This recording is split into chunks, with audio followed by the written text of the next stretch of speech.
দুনিয়ার জমিনে বড় বড় ওয়াকিয়া এই আশুরার দিনে হয়েছে। হযরত আদম আলাইহিস সালাতু ওয়াস সালাম 300 বছর কান্নাকাটি করার পর আল্লাহ আমার নবীর উসিলে দোয়া কবুল করলেন। যেই দিন করছিলেন সেই দিন আশুরার দিন ছিল। যেদিন করছিল সেই দিনের নাম কি? আশুরার দিন। আর আমার নবী আল্লাহ পয়গম্বর হযরত ইব্রাহিম আলাইহিস সালাতু ওয়াস সালাম দুনিয়ার জমিনে এসে নমরুদের আক্রমণে পড়লেন। ইব্রাহিম আলাইহিস সালাম বলে আল্লাহ এক, নমরুদ বলে না আমি তো আল্লাহ। আবার আল্লাহ কোথায়?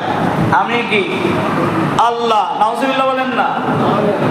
তো ওই নমরুদের দল হযরত ইব্রাহিম আলাইহিস সালামকে অগ্নিকুণ্ডে নিক্ষেপ করলেন। অগ্নিকুণ্ডে নিক্ষেপ করে ওই নমরুদের দল যে নিক্ষেপ করলো 40 দিন পর